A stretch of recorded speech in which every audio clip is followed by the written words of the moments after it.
Hi, this is Shane Starr. It feels like it's been a while, but today I'm sharing the 10 biggest mistakes I made in my going on 7 years of doing typology. And I hope that you, from watching this video, are able to avoid some of the mistakes that I made. So these are in no particular order, but let's just get straight to it. Number one, not accepting the overlapping yet distinctive dynamics of different systems. And what I mean by this is trying to squeeze yourself in as being the same type in every system. Depending on how many systems you're looking at, if you're looking at most of the major ones, it's simply not going to happen. It's fantasy. Now, some people will claim that, but by their very definitions, you're describing one type of person in one system and a completely different type of person in the other. Just because they have the same letters doesn't make you that type, and I fell prey to this thinking, okay, if I'm this type in this system, then I should be this type in the other systems too. And then when I realized there's absolutely zero possibility of me being that type in the other systems, I took it to mean I'm not that type at all. When in reality, you can be one type in some person's system and not that same type in everyone else's system. I wouldn't be the first and I won't be the last person to encounter that. Okay, number two, I would say overusing correlations as proofs and as falsifying types too, like either confirming or deconfirming a type. What I mean here mostly is using Enneagram to prove or disprove an MBTI type, or using a socionics type to disprove an Enneagram type, or vice versa. It really, the only time it works are in cases that are so obvious that you don't need that kind of backup in the first place. And I constantly, my own personal battle between Enneagram 1, which I always self-tested as, versus Enneagram 3 or Enneagram 8 even sometimes, and looking at how those fit with different, MBTI types or socionics types, it can lead you away from the truth just as easy as leading you to the truth, especially if you have one or the other wrong. Then for sure, it's like trying to set an aim with two different distinctive calibers or measuring points. If one measurement's off, the second one's going to necessarily be off to counter the mismeasuring of the first thing. And that happens in typology all the time. I see other people do it. I'm not going to call anyone out on it. But definitely it's best in typing to try to stick to the very system that you're doing and go as far as you need to go to establish truth then and there. And then once you've done that, then you can jump to correlations. But again, correlations, I just overuse them and they really become irrelevant, because if you get the truth right, you don't need a correlation. And if you don't have the truth right, correlations aren't going to help you. Okay, number three, and this is probably my main biggest mistake I wish I could take back. The obvious one would be ever-changing types, so that's one too. But this one, the endless search for proof or disproof of characteristics or aspects of my personality that are already self-evident. I don't need a stranger overseas to tell me whether I'm an extrovert or an introvert when we're looking at the spectrum of everyday people at work or in my family. It was so clear to me from the very beginning that it makes me angry that I ever opened myself up to even hearing otherwise, because all it did was, it's like, I know what I think, and I know what they say, and they're an expert who I respect, so maybe I should just ditch all of my own studies, all of my own family, all my own friends who've known me since high school, um, all of my own instincts, and then it's like, either way you go, you don't want to be blind to the truth if you're looking for truth, not my truth, not your truth, but the truth, right? But if you don't give yourself any self-respect, how are you going to get it from other people? Some things are self-evident, and once you have those as building blocks of truth, you have a foundation, and that foundation needs to be unshakable.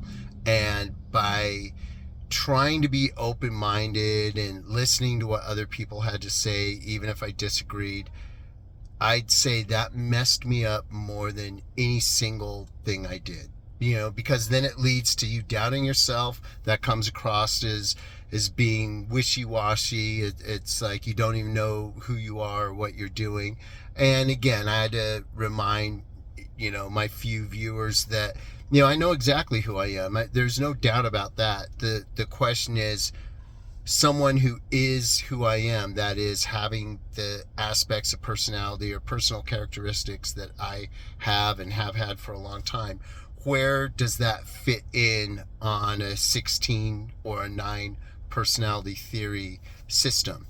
And but it's easy to mistake that, and people think, oh look, he switched his type again, man, this guy's doesn't know what he's doing.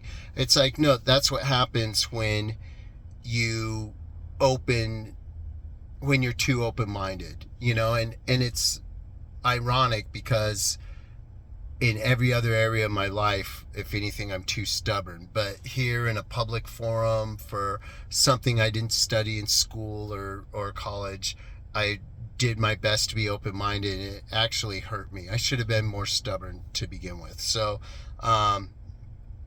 when you know that you're something and you really know it, and people who've known you your whole life say it, your family, your friends, your colleagues at work, don't question it. Don't sit there and think, well, I need to dig deeper, find a nuance in someone's system or book to tell you differently. Just take that as a foundation and build from there. All right, number 4. And this is related to number 3, and that is overthinking functions and function slots, and the type meanings or descriptions. All that did was just result in misunderstandings and confusion. You would think that the deeper you dive, the clearer it gets, but no, it's just like diving in the ocean.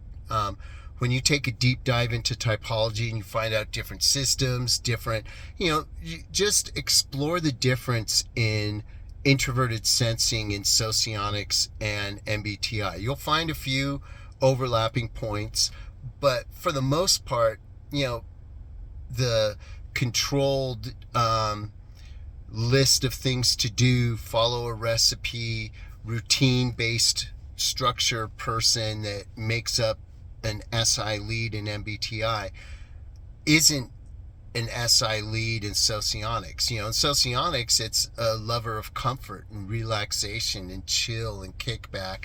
You're the guy who's just chill, not saying much, not doing much, just sitting on the couch. Very different. And there's no one. I've already made these mistakes, so I'm not backing down on this one. We all know the stereotypes. We all know the literature. We've read the books. We know the experts. SI is not the same in the two systems. Now, it should be. It's not even the same in differing MBTI or differing socionic systems, and that's just one example. I could bring up other functions too, but overthinking functions and functional slots. How many times I've been very settled on my socionics type, and then I'm sitting there looking at well, my seventh slot ignoring function, do I really ignore that, or is that something, um, in my case, SE, that could be something I lead with. It could be ignoring. Do I, like competition, or do I hate it? I've been in a lot of fights. Does that mean I'm a fighter? But I run from conflict in general. I don't like it. When you get into those nuances, you've already gone too far, in my opinion. I think 90% of the cash value of typing comes from that very first, got my type, this is what they do well, this is what they do bad, let's work on those things that we do bad, when you do the deep dive, it's like diving in the ocean. The deeper you go, the darker, murkier, and scarier it gets, and you just mess up. Keep it simple. Okay, number 5. And again, I'm not going to give specific examples, but people who know me well can probably guess where I'm getting at here. Going along in certain discussions and typing sessions without explicitly voicing my objections and my concerns, thinking, well, this person already typed to me as type X, so let's fall in with that and play it up and have a good discussion that people will like and feel good about and stuff. And it's just like, I've never been good at doing that, and the fact that I even tried, again, makes me angry with myself. When you have to be real, and in real life, I'm pretty stubborn. I'm not that much of an agreeable person. And then, on camera, when we're doing a YouTube session that's going to be watched by a lot of people, here I am trying to think, okay, what does a person who's agreeable act like? Try to be nice and don't be, overly critical like I always am. And then that does two things. It turns the whole thing into a fake exercise, and then it also makes you look like something you're not. And once again, I'm disappointed in myself for not just standing up for my own thoughts and beliefs more. I do have a really good education. I'm a successful person in the workplace.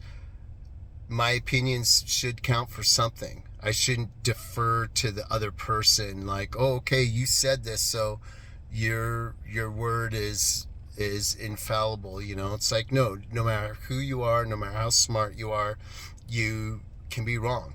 And you can be, whether it's wrong from a systematic standpoint, or from a personal bias standpoint, or from an informative standpoint, because of my complicit behavior in the whole thing, it all adds up to equal untruth, and we don't want that. Okay, number 6, and this goes along with what I said earlier, not trusting my own conclusions based on experience, studies, in-depth discussions with family, friends, colleagues, people who've known me for years. And again, this just results in confusion and further credibility issues. I wish I would have never really explored my doubts the same way I did. I mean, I feel good that I was honest and open about it, but from a public standpoint, that's a mistake. I mean, I would never do that at work. I don't even do that at home. Why would I do that on a public forum in YouTube? It's not very smart. Okay, number 7, and this is related to the last. Straying from a strict black and white understanding of my own definitions of functions, slots, and type characteristics that I've derived, not my own as in I made them up, but derived from reading so many books on typology from so many different authors with different backgrounds, socionics books, MBTI books, people from Linda Behrens to John Beebe to Dario Nardi. I've read them all from cover to cover, not just skimmed them, but I've looked at everything they have to say. Um, why didn't I trust my own conclusions more? I should have, and I do now, but maybe it's too little too late for this channel. Um, but what happens when you don't trust your own expertise is you listen too much to other people, and then you're like a ship without a rudder. You just get washed around the waves, and you go in whatever direction as the person who's leading you in the next YouTube conversation, and that's not good. So you're probably beginning to see a common theme here, and that is trusting yourself, especially when you're well read and have put in the time and effort, versus trusting other people. But what happens when you stray from your own strict understandings, and this is a little bit different from the other problems, is that you end up being able to rationalize anything. Oh, well, I sit in the basement and play video games and am afraid of people. Well, you could be extroverted because technically speaking, a video game is outside of yourself, or you end up saying stupid stuff like that. And that's not a personal example, it's just one I thought of in my head. But yeah, you end up just rationalizing. That's why we have so many INFJs there who are either athletes or people who you could take all the self-typed INFJs from the typology community and create new 16 types out of them. They don't even look like one another. They're all different. Some look like ENFPs, some look like ESTPs, some look like INTJs, some look like ENTPs. It's just so funny when people try to insist on my being an extrovert when I'm the one alone in my car doing the video. I'm the one who stays at home and doesn't go to office parties and stuff. And these are people with like 35,000 friends on YouTube, but they're an introvert. It's like, come on, dude. Give me a break. So yeah, don't fall down the slippery slope of saying, earlier I was saying I put too much emphasis on correlations, but to do the opposite would have been the bigger error. You have to look at real life. When you look at what's really going on with someone, I'm sorry, but if your calendar's filled with social activities and you have tons of friends online and offline, and you went here and you went there and you love to travel and you have ADHD, you're not an INFJ, okay? That's just it, all right? But you'll have people like that insisting that I'm this or that type, and it drives me crazy. And for whatever it's worth, I have a great friend of a channel who is an INFJ. I'm not talking about him. I'm talking about the myriads of others. So anyway, moving on. Point 8. I wish I would have emphasized, all along I would always allude to we need more trait-based typology. The only trait-based typology out there, guess what? It just happens by some wild coincidence to be the only scientifically based and accepted one in academic psychology, and that's the Big Five. I wish I would have emphasized Big Five more from the very beginning, because that one doesn't mistake like actions for some deeper thing. It's like, look, if you like people, you're an extrovert. If you don't, you're not. If you do things in the physical world, you're more of a sensing person. If you live in your head, you are more intuitive. If you make decisions based on what's good for everyone, or what's good for the person closest to you, or what you think is the right thing, you're probably a feeler over a thinker. If you make decisions based on pure logic and efficiency, and you can put aside your own opinions, like whether you're betting on sports or picking out a car or picking out a job or a wife for that matter, then you're probably more of a thinker. And then P versus J is the easiest one. And the socionics experts will try to tell you that the MBTI people have it all wrong, but do they really? How can we say absolute truth about anything when the whole system itself is theoretical? My understanding of JMP is organized versus spontaneous. You know, you either like things planned, scheduled, in order, you're on time, you expect others to be on time, which is me 100%.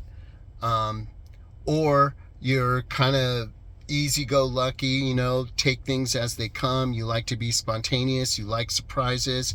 Not me. That's a P. And in either system, if you want to change in socionics and call it rational versus irrational, whatever, you're making a different name for the same thing. If you examine it closely, the JP is the same. Now, I know technically they're not functions wise, and you know, the JP switch and all that, I know about that. What I'm saying is, when we say a type is a rational type, or a type that ends in a J, or they're an irrational type, or a type that ends with a P, there are distinctive characteristics of each of those that put you in one camp or the other. And it bothered me to no end that in socionics in particular, you could be the most punctual, organized, schedule-based, list of things to do person, and I would continually be told, well, you had to learn that. It's like, really? I've known that since I was 4, you know, and I should have just said that before, you know. But it bothers me that you can take those characteristics and still somehow rationalize it, twist it into, no, you're still a perceiver. This person's a judger. And then I watched the video on that person. They're like, well, I just sort of take things as they come. And it's like, dude, there's no way. There's just no way. I can't take it anymore. Okay, so the last two are more community errors than my own, really. But number 9, not enough emphasis or focus on stereotypes. Stereotypes are a real thing. If they weren't true, they wouldn't exist as stereotypes. You know, it's without stereotypes, typing becomes a free-for-all where anyone can be anything. Once again, our INFJ examples. You have, you know, wild, crazy, spontaneous socialites who say, oh, I'm an INFJ, and everyone just accepts it. You know, and it's just like, if you're that kind of person, you're not an INFJ in my system. I'll tell you that right now. You know, there's a very distinctive kind of quality. If you want to see what some real INFJs look like, there, I think, you know, Michael Pierce is a quintessential example of a real INFJ. There are some others, but there's a lot of them out there who I wouldn't call them that. And I would say the same on the ESTP, SLE people. You know, everyone who's a tough guy on YouTube must be an SLE, right? It's like, yeah, let's see what happens in real life when we see them face to face, and you know, they're 5'5" and 140 pounds. It's like, dude, let's hear some of that SLE tough talk now. You know, when you let go stereotypes, then anyone could be anything, and then that gives the experts the ability to just twist the truth into whatever their first impression of you was, and whatever evidence you give them to the contrary, they will find a way to shape it into something that fits their previous conclusion. Okay, going to number 10. And this is, again, a community problem. The insistence that cognitive functions cannot be worked on and improved. Now, this is something I have a bigger problem with MBTI people.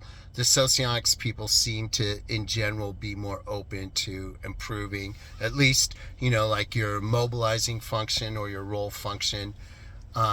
If you're not familiar with those, that would be your third function, the mobilizing, or the role function would be like your 8th function in MBTI. You know, one of the typing systems that I appreciate the most, unfortunately, has this belief that whatever you are, that's just it, and you can't do anything about it. You can't ever improve a function. It's like, there's people who've learned to use their left hand who are right-handed.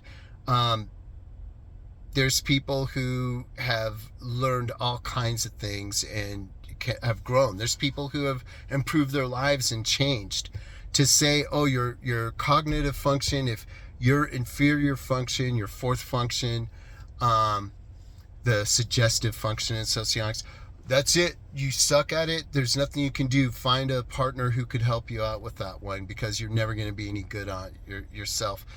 It's like, okay, if you want to accept that, that's fine. But I've seen fat people get fit. I've seen right-handed people learn to use their left with equal or even greater skill.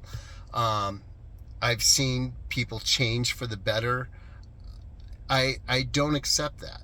And if you accept that, then we have a disagreement. I think you can improve things. I think the whole idea, like, what's the whole point of typology if it's just like, oh, here's your parts, this is what you are, you'll never be anything better than this?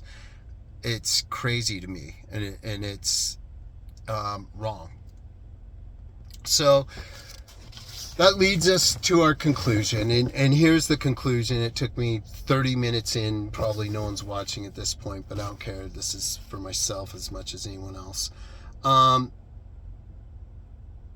would say, to sum everything up, I think the biggest problem we have in typology is not taking personal characteristics and behaviors at face value. Trying to explain away or rationalizing people's behavior to twist it into something else. People will show you who they are.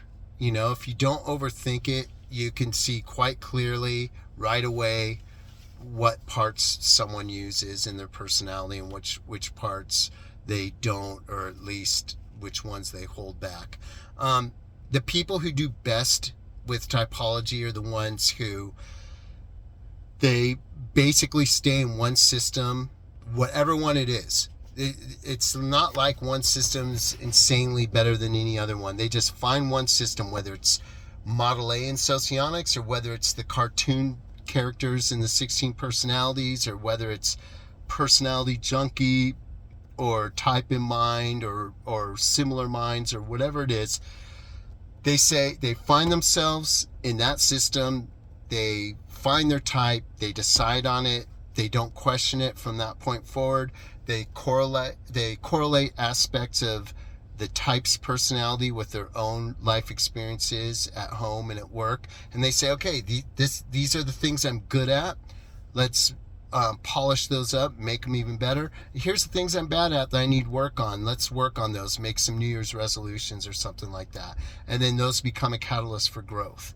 From there, they learn how to maximize their gifts, work on their personal lives and their shortcomings, and they use this knowledge in turn to help others with their own journeys. And that's what I'm doing. That's what I hope others follow suit and do as well. That's all I have for today. Peace out.